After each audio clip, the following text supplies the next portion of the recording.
Olá, meu amigo, meu irmão, é um prazer tê-lo conosco. Nós estamos começando agora mais um momento de debate, de conversa, que é agradável, sobre um tema da Palavra de Deus. Essa semana nós vamos conversar sobre estarmos motivados pela esperança. Vocês sabem que a esperança é a última que morre. E pela graça de Deus, tomara que você que nos acompanha, nós que estamos aqui, a nossa equipe da técnica, né? Que nenhum venha a morrer, mas que essa esperança se concretize em vida quando encontrarmos o nosso Senhor nas nuvens dos céus. Para a nossa conversa aqui, nós estamos reunidos, eu sou Paulo Henrique de Souza, sou membro da Igreja Adventista Central de Alfenas, e eu tenho aqui dois amigos da cidade vizinha de Serrania. Está aqui o Sinésio, está aqui também o Samuel. O Sinésio, como é que é o nome da igreja lá? Igreja Vale dos Moreiras. Isso. A Igreja Central de Alfenas foi fundada pelos Moreiras, mas ela se chama Igreja Central de Alfenas. E lá em Serrania que tem uma igreja com o nome dos Moreiras, a Igreja Vale dos Moreiras, onde o Sinésio frequenta, e a Igreja Central, onde o Samuel frequenta também. Nós, para iniciarmos aqui o nosso estudo, nós vamos pedir ao Senhor que nos dirija, que abençoe você também, que chegou, né, que sintonizou esse link, porque, de certo, Deus tem um propósito para isso, né? E aí eu vou pedir, Samuel, faz uma oração para a gente começar o nosso diálogo. Sim, oremos. Nosso bom Deus que está nos céus, na Tua presença nos colocamos mais uma vez agradecidos porque temos a certeza de que o Senhor está entre nós. Amém, nesse instante Pai, viemos te pedir que o Senhor nos abençoe, nos dê entendimento, para que aquilo que nós viemos a conversarmos aqui seja de crescimento espiritual e de conhecimento também. Amém. Esteja conosco, esteja com os amigos que estão assistindo. É o que te pedimos em nome de Jesus. Amém. Amém. Amém.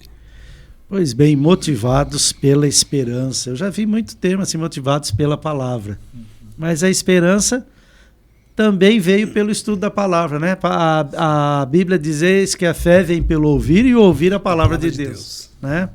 E o nosso verso aqui, que está em Samuel, capítulo 25, verso 9, diz: naquele dia se dirá, eis que este é o nosso Deus em quem esperávamos, e ele nos salvará. Este é o Senhor a quem aguardávamos.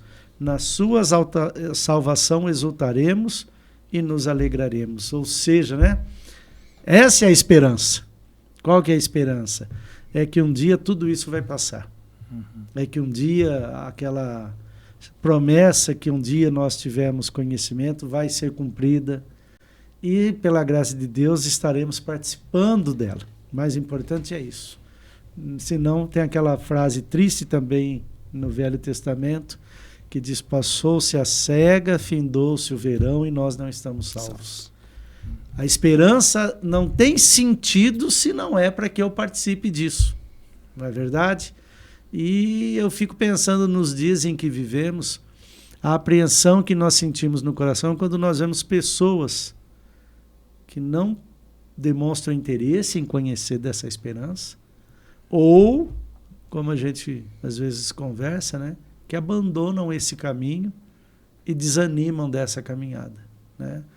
Esquece daquela frase que o Senhor deixou bem claro, né? O justo viverá pela fé. E se ele retroceder, a minha alma não tem prazer nele, né? Então, são os desafios da vida cristã. Conhecer, aguardar, apressar, mas também ter a fé de que vai ser a recompensa de todo crente, não é verdade? E anunciar, né, Paulo? Isso, anunciar. Essa esperança, ela é o que tem motivado os cristãos desde quando Jesus, né, ele subiu ao céu. Sim. E os anjos falaram assim: olha, vocês estão vendo Jesus subir, ele vai descer do mesmo modo. E essa esperança, ela custou a vida de algumas pessoas, a dedicação, o esforço, os bens, pessoas que estavam se preparando realmente para esse grandioso encontro, né? E essa motivação é que nos move, porque viver sem esperança é deprimente. Sim. Hoje nós estamos vivendo num mundo doente, mentalmente doente, porque está sem esperança. E aqueles que conseguem encontrar em Cristo Jesus essa esperança, né? Até o texto que você leu aqui, Isaías 25, verso 9, ele faz parte de um capítulo que na verdade, um salmo. Ele fala de cânticos, ele diz aqui no começo, aqui, olha, Senhor, Tu és o meu Deus, exaltar-te-ei e a Ti louvarei o Teu nome. E ele fala também de exaltação, de adoração, fala também de juízo, né? Mas no meio desse contexto, ele apresenta no versículo 9 essa esperança, né? De que Jesus um dia virá. E aqueles que estão prontos vão ter a oportunidade de fazer essa declaração tão bonita. E para todas as épocas, né? Para todas as épocas, todos que viveram, tiveram força, suportaram a prova. Alguns, como não é o nosso caso, nós não podemos querer dizer que nós já pagamos o preço que alguns pagaram, mas alguns entregaram a própria vida e mesmo assim entregaram a vida, mas porque tinham essa esperança. Né? Exatamente, né, Paulo? Na lição de 2 semanas atrás, eu gostaria de destacar um ponto para a gente linkar aqui. Ela fala de alguns mártires que pagaram exatamente com a vida, né? Essas pessoas, elas abriram mão da sua vida porque tinham a esperança numa vida futura, uma vida eterna. E a lição dessa semana, ela vem mostrando isso muito presente na Bíblia. No Antigo Testamento mesmo, aproximadamente 1845 vezes se fala sobre a volta de Jesus. Já no Novo Testamento, são por volta de 300 vezes falando sobre a volta de Jesus relacionada à esperança. Ou seja, como que eu enxergo o meu Deus? Eu tenho liberdade para falar que eu tenho um Deus na minha vida, primeiro. E segundo, esse meu Deus, ele está, na sua perfeição, é claro, ansioso para vir buscar cada um de nós. Sim. Deus ele não tem ansiedade de mais nada em todo o universo, a não ser a ansiedade de salvar. E ele é tão ansioso, ele tem tanta vontade de nos salvar que ele já deu seu filho, ele já cumpriu praticamente todas as promessas, ele permitiu que a história decorresse como foi previsto em livros como Daniel e Apocalipse, porque ele tem vontade de salvar todos os seus filhos, vivos ou que já descansam no pó da terra aguardando esse dia. Ele diz com a própria boca dele, né, em João capítulo 14, de 1 a 3, ele diz isso com a própria boca dele: não se turbe o vosso coração. Credes em Deus, crede também em mim. Na casa de meu pai há muitas moradas. Se assim não for, eu vou-lo teria dito. Pois vou preparar-vos lugar. E quando eu for e vos preparar lugar, voltarei e vos receberei para mim mesmo, para que onde eu estou, estejais vós também. Esse é o grande desejo de Deus, é reunir a sua família. Essa família da fé. Os anjos que permaneceram fiéis e os filhos de Adão que aceitaram o convite e o privilégio de repovoar o céu, ocupando o lugar daqueles anjos rebeldes que foram expulsos. Né? Então, esse é o grande desejo, por isso que Paulo fala, né? A quem toda a família na terra clama e diz: Abba, Pai. Ou seja, né, nós temos um Pai, e o Senhor Jesus reiterou isso pessoalmente. E aqui, pelo que eu li aqui, olha, o que falta aqui? Ele diz, né? Eu vou preparar-vos o lugar. É aquela passagem que você disse aí no começo da sua fala. Quando ele ascende ao céu e os anjos: ô varões galileus, por que vocês estão... Né? Esse mesmo Jesus que foi, ele virá outra vez. Bom, então ele foi. Os lugares ele já preparou. Então agora nós só vivemos a iminência. Vocês vejam que o mundo, né, ele já dá sinais de esgotamento. Nós estamos tendo o deserto inundado. Gente, a chuva que caiu em Omã, naquela região da Península Arábica, o índice pluviométrico, quer dizer, nós nunca vimos. O que algumas semanas atrás os nossos irmãos passaram ali no Rio Grande do Sul, Santa Catarina, nós nunca vimos. E vai a cada ano, parece que a natureza demonstrando: olha, já estamos chegando na hora do acerto. Os homens estão ficando cada vez mais sem juízo na cabeça. Gente, a Suécia era um país neutro. O que ela tinha agora que se envolver, entrar na OTAN por causa da Rússia invadir a Ucrânia? Não sabia que isso sempre foi assim? Gente, nem quando a Ucrânia era da Rússia, na União Soviética, ela não foi. E agora você vê os países, só sabem falar de ameaça, de guerra. Você percebe que tem um espírito demoníaco. liderando esses líderes, né? Aquele presidente lá de Israel, ele já destruiu a faixa de Gaza, não tinha mal o que destruir. Mesmo com os Estados Unidos ameaçando, nós vamos parar de te apoiar, nós vamos parar de te apoiar, o Tribunal Internacional está para declarar a sua prisão, você já matou mais de 35 mil pessoas, você já deu o recado, chega.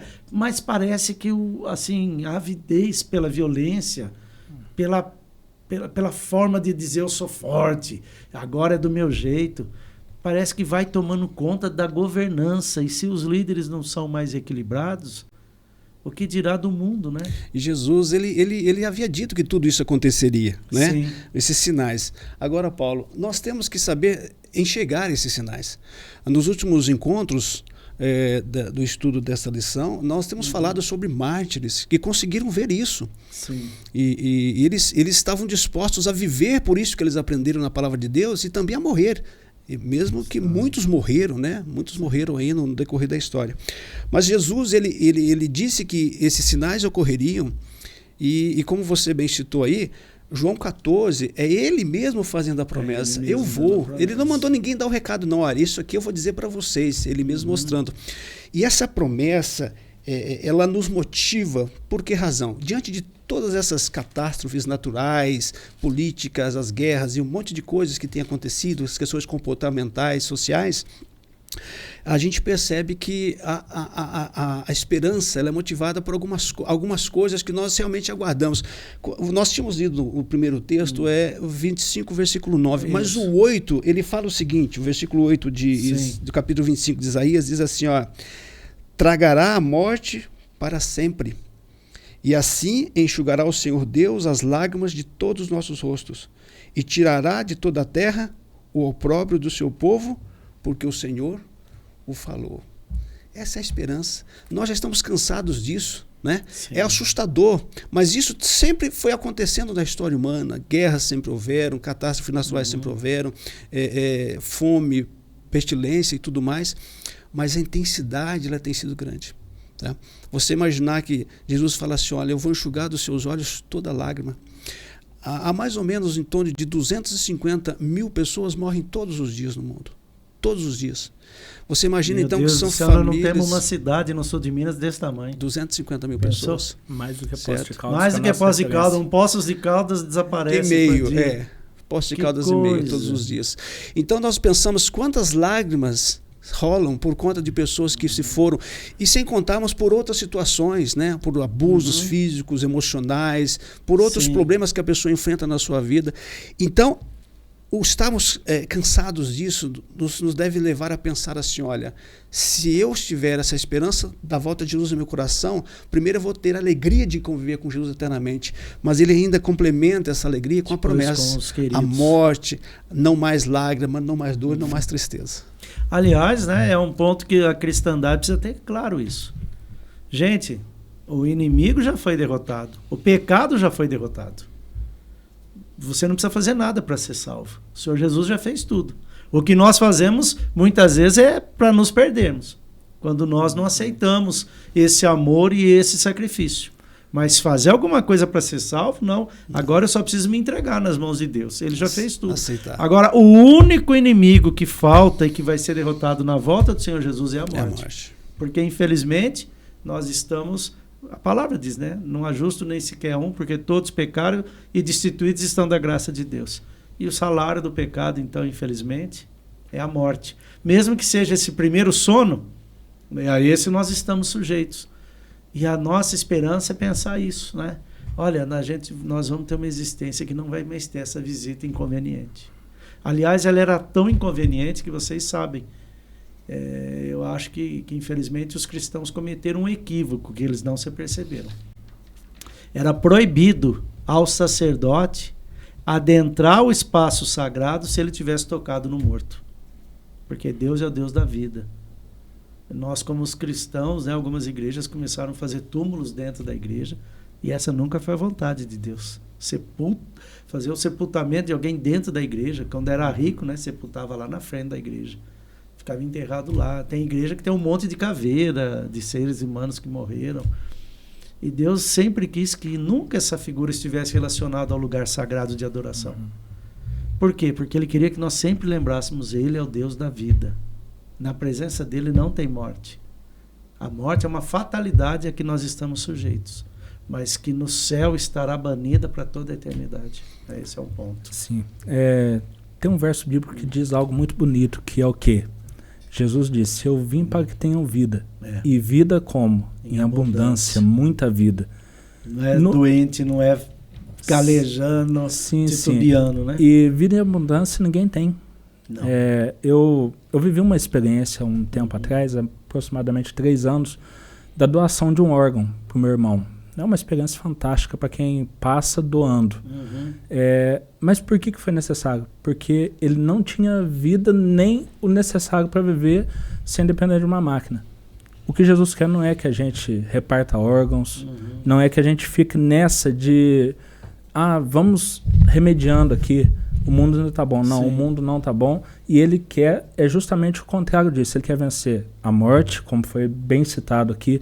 Ele quer nos dar a oportunidade de vida, e a vida em abundância, uma vida que não tem fim, uma vida onde a gente vai poder viver sem se preocupar. Mártires pagaram o preço por sua fé no passado. Hoje talvez nós não pagamos o preço pela fé, e muitas vezes nos desacreditamos daquilo que o que nós temos como base como cristãos.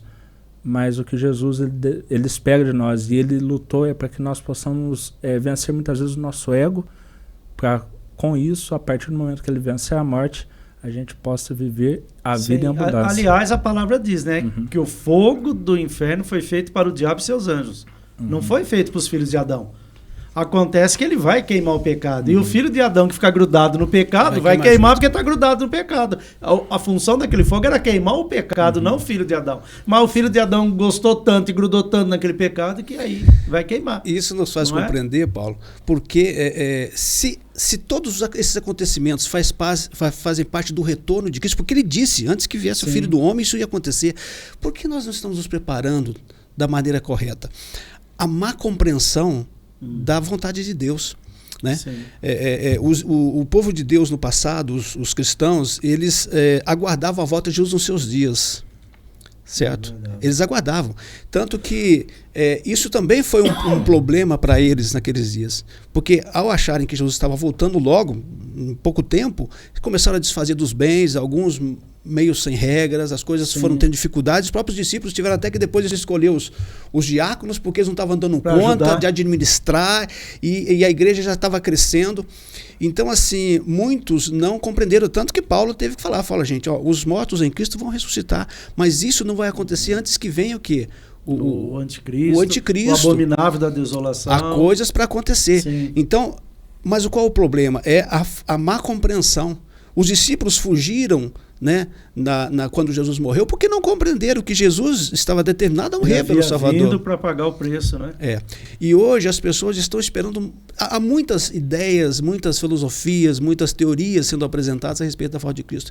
Isso confunde as pessoas. Há pessoas esperando aí que um mendigo vai bater na porta e pedir uma esmola. Se eu não der, e se for Cristo? Eu já vi pessoas dizer assim, eu dou esmola para todo mundo.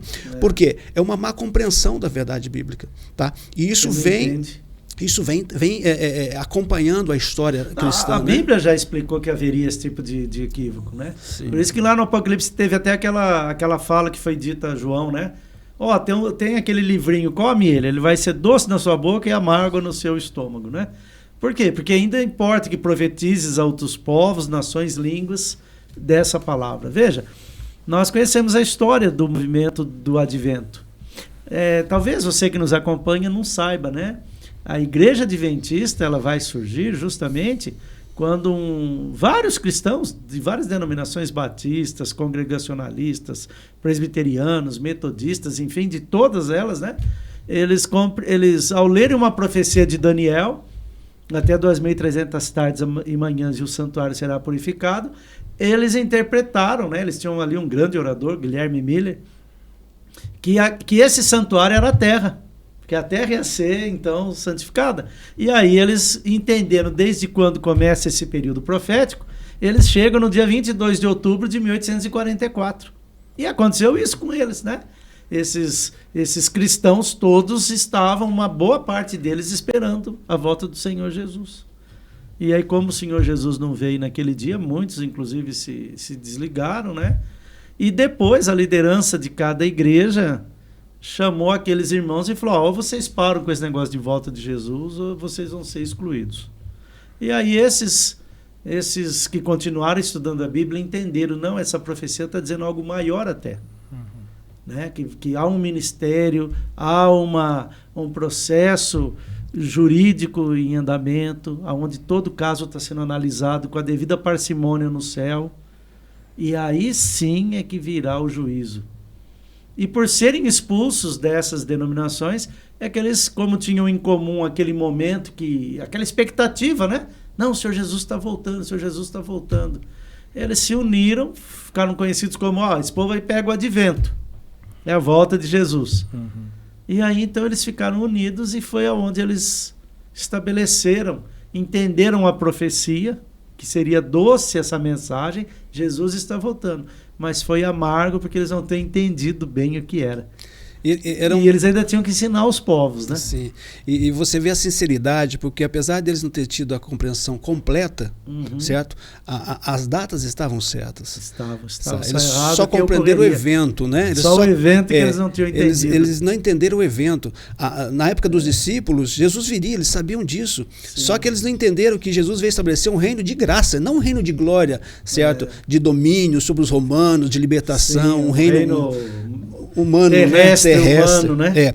Então o que acontece? Mas a má compreensão da palavra de Deus pode nos levar a esses desvios.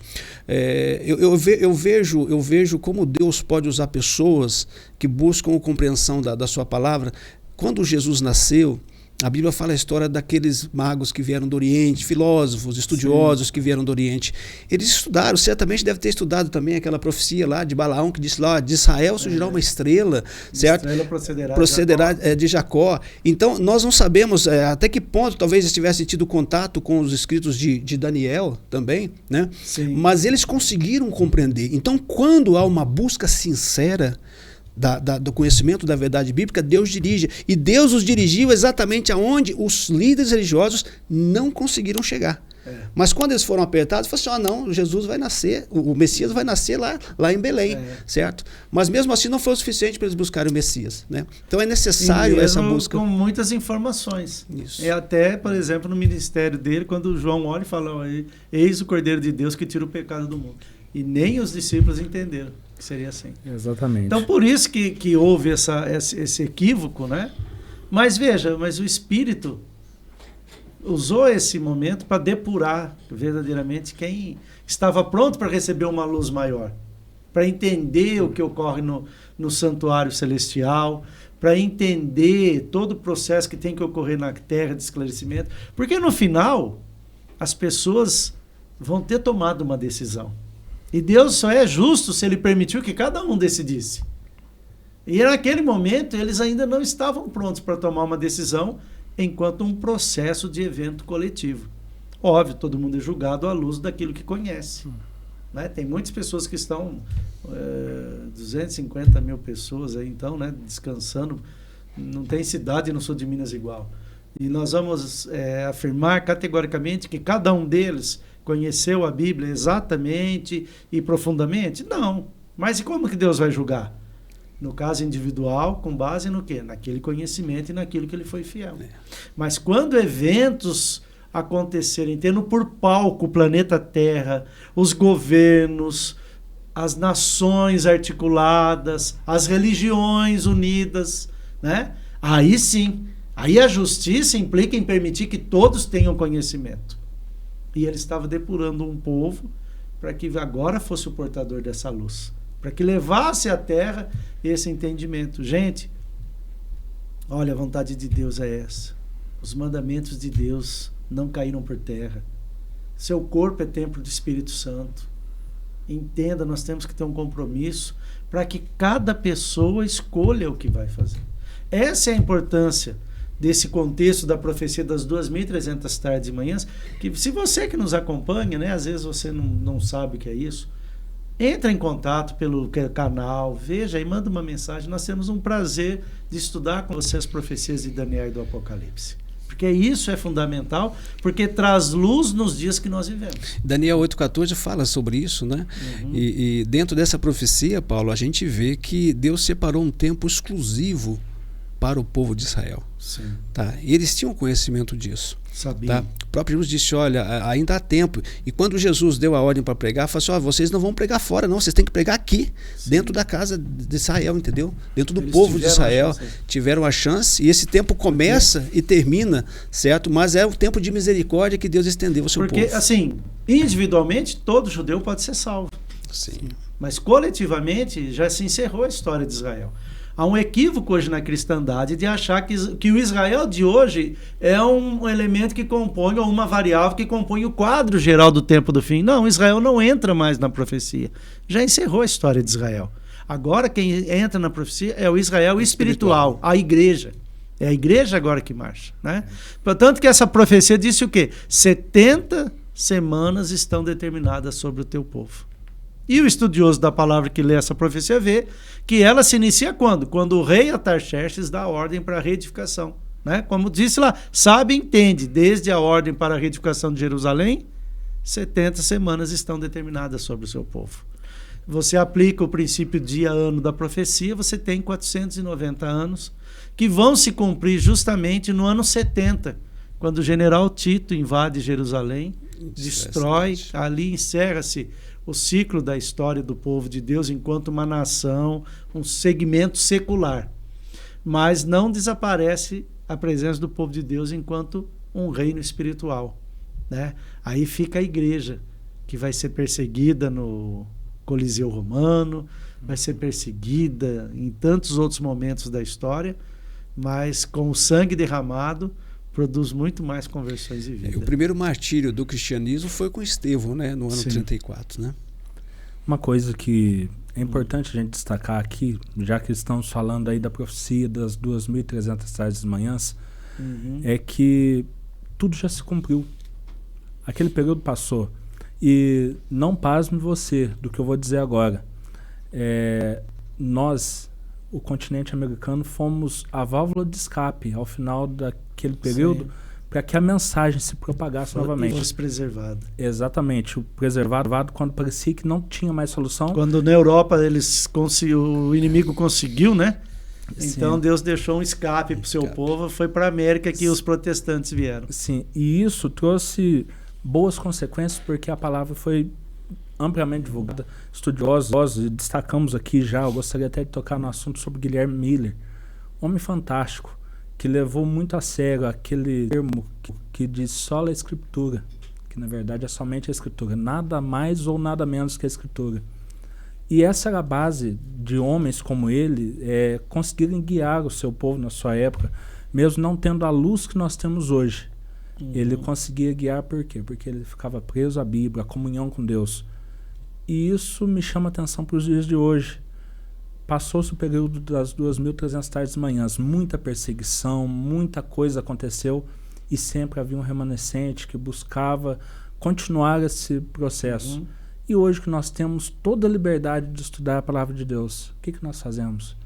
Muitas vezes nós vemos pessoas, eu não vou dizer de A ou B ou C locais, mas que distorcem essa palavra de Deus, que falam coisas que não tem nada a ver e muitas vezes deixam a palavra de Deus de lado pelo que um ou outro líder diz. E nós temos que ter essa referência desses que foram mártires ou então reformadores, que já é o ponto que nós estamos aqui. Somente a Escritura deve ser a nossa guia de fé, somente a Escritura deve ser a nossa base de entendimento e orar a Deus sempre, para que Ele possa nos trazer sabedoria para entender o que Ele deixou escrito nas suas palavras ali. E olha, nós temos que caminhar para o encerramento, né? Porque é um bate-papo que nós fazemos aqui, né? Porque nós já temos excelentes blogs fazendo a recapitulação da lição. Então a gente aproveita o tema e faz um bate-papo. Mas reparem, né? O mundo está amadurecendo para isso. Você vê, nesse período, não vamos entrar aqui nas discussões periféricas, né? Mas nunca vamos deixar de enxergar as obviedades. Nesse período de pandemia, quantos laboratórios puderam ser feitos de ataques à liberdade do indivíduo? Quer dizer, eu ficava assim, afarrecido quando eu via reportagens mostrando policiais se dando ao trabalho de correr atrás de pessoas que tinham ido na praia. E eu ficava pensando, gente, na praia a brisa vem do oceano, quem que vai pegar Covid de ir na praia? E esses policiais se dando ao trabalho de correr atrás. Ou seja, você percebe que as pessoas estão ficando automatizadas, elas recebem uma ordem, elas não raciocinam, elas não aplicam mais o bom senso, sabe? O mundo está ficando de uma forma tão engessada que o dia que a besta der a ordem, não vai comprar e não vai vender quem não tiver o meu sinal, eles não vão parar para refletir. Mas ele não tem o direito de ter esse sinal ou não? Deus, que é Deus, não obrigou ninguém a segui-lo, por que agora ele aqui na Terra é obrigado a seguir algo? E a gente vai vendo que o mundo vai se preparando, as situações catastróficas estão aí. Quando, infelizmente, o anjo caído imitar a volta do Senhor Jesus nas nuvens dos céus e trazer, então, dizer, eu vim trazer paz, eu vim trazer prosperidade, e acusar e dizer, isso aí tudo que está acontecendo é culpa daquele povo diferente lá, ó. Infelizmente, as pessoas já aprenderam que, olha, ou segue a lei que está estabelecida aí por César, ou então é o problema da sociedade. Isso. Por isso que nessa hora aí, foi bem você lembrar, é o quê? Só a Escritura. De Será que é isso que ela diz que tem que ser feito? Ou ela ensina outra coisa, né? Um dos estratagemas do inimigo, Paulo, é afastar as pessoas da palavra de Deus. Sim. No passado, as pessoas não tinham acesso à palavra de Deus. Era proibido, né? Era proibido, tá? Hoje nós temos bilhões de Bíblias produzidas. Sim. Tá? A sociedade pelo menos no Ocidente, acho que tem umas 2, 3 Bíblias por casa. Pelo certeza. Menos no Ocidente, né? É. Mas as pessoas não têm o desejo de buscar conhecer. Sim. Tá? E eu me lembro do relato de Martinho Lutero, de que quando ele descobriu uma Bíblia, certo, numa biblioteca, ele disse que ele falou assim, olha, se eu pudesse ter uma Bíblia para mim, o desejo de ter uma Bíblia, de possuí-la para poder estudá-la com mais tranquilidade. E às vezes nós temos o acesso pela escrita ou por outros meios, que nós não nos preocupamos. Então, assim, essa apatia pela busca da palavra de Deus tem sido uma das vitórias do inimigo sobre ele. E lá em Oséias diz o quê? O meu povo perece. Poxa, mas o povo de Deus perece? Mas o que está acontecendo? Deus não é Deus? Então, não, ele é. Mas diz o que lá? Por falta de conhecimento. Está aqui, ó. Se não for esse o conhecimento, de que adianta tantos títulos de doutor, disso, daquilo, né? Tantas homenagens, tantas, digamos assim, né? Rotulações numa camisa, se o principal, que é esse aqui, conhecimento da palavra, não estiver presente. Não existe. Né? Exatamente. Faz as suas considerações finais aí, Samuel. Eu gosto muito de ouvir histórias. Eu queria, nessa consideração final, contar uma história em que eu vi uma vez, de um experimento científico. Diz que alguns cientistas resolveram testar alguns macacos, colocaram eles numa jaula, um cacho de banana ao centro, e quando o macaco ia lá para pegar a banana, era um jato de água que ele fugia, então não conseguia pegar a banana. Os 4 macacos se acostumaram ali. Trocaram um macaco. Quando esse macaco foi tentar pegar a banana, o novo que chegou, né? Os 3 pegaram e bateram nele. Porque eles não queriam tomar o jato de água gelada, né? E isso foi acontecendo a cada macaco. De repente, se trocou os 4 macacos. Eles não sabiam o porquê, mas quem chegava perto da banana já apanhava. Eles nunca tiveram tomado um jato de água. Por que eu estou usando essa experiência? Exatamente o que você falou agora há pouco, Paulo. Sobre estarmos sendo doutrinados e direcionados de acordo com a vontade de poucos. Nós precisamos, em todos os sentidos da vida, começar a ter um pouco mais de opinião própria em relação à Bíblia, buscar da Bíblia. Não adianta eu ficar aqui, porque meu vizinho falou, porque meu amigo falou, não. Qual que é a minha experiência pessoal com Deus? E eu queria encerrar nisso. Qual que é a sua experiência pessoal com Deus? Porque não adianta eu fazer como macacos que foram trocados e apenas porque outros sofreram. Que não pode, eu também não posso. Disseram, não, eu tenho que viver de acordo com o que é a minha experiência pessoal. E o duro do maligno é isso, né? Sim. Ele pega açúcar refinado e sal, mistura e fala para você separar. Mas não tem uma bandeira justa, uma bandeira coerente?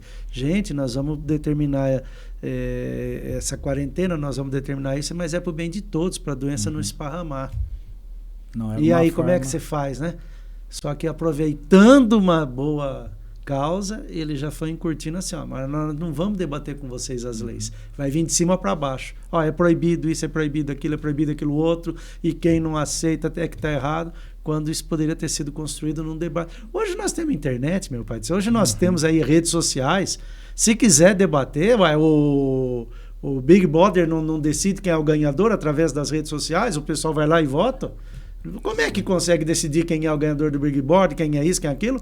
E um governo não vai conseguir dialogar com a sua população, fazer algo de forma democrática e consciente?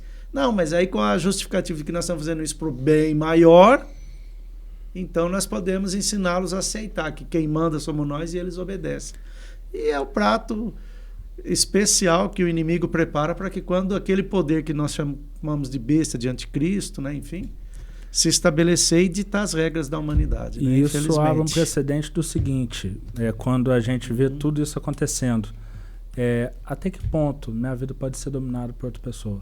Não, sim. A minha vida ela tem que ter o domínio meu orientado pelo meu Deus. O maior presente é o livre-arbítrio. O livre-arbítrio. Não esquecer. Sinésio, você tem alguma consideração? A volta de Jesus é a grande esperança, Paulo. A volta de Jesus é a grande esperança. Há muita coisa amedrontando as pessoas com relação à volta de Jesus. Hollywood conseguiu fazer com que tudo que vem do céu dê medo. Tem que ser combatido. É um meteoro, é uma invasão alienígena, é um vírus, alguma coisa. E as pessoas estão amedrontadas com a volta de Jesus. Mas eu quero deixar isso relatado hoje e que sirva para todos nós, é que a volta de Jesus é a libertação desse cativeiro do pecado que nós estamos vivendo hoje. Tá? Não mais lágrimas, não mais morte, não mais dor, só alegria. E acima de tudo isso, a alegria de termos a companhia de Jesus para sempre. Verdade. Nosso Salvador. Sinésio, nos despede com uma palavra de oração. Sim. Pai de bondade, que alegria poder termos acesso livre à Tua palavra. Amém, podemos, ó Deus, estudá-la e ter certeza que pela orientação do mesmo Espírito que inspirou os santos homens a escreverem, ó Deus, que nos ilumina e nos guia, ó Deus, a aprender e colocar em prática essa palavra. Amém. Dirija-nos, ó Pai. Cuida, ó Deus, de nós enquanto estivermos nesse mundo de pecado, mas jamais nos esquecendo da preparação contínua para aquele grandioso encontro, ó Deus, onde poderemos te abraçar por toda a eternidade. Te agradecemos em nome de Jesus. Amém. Amém. Amém. Amigo, muito obrigado por sua companhia. Se você puder, replique esse link nas suas redes sociais para que mais pessoas possam chegar a esse conteúdo. Forte abraço e até a próxima, se o Senhor assim o permitir.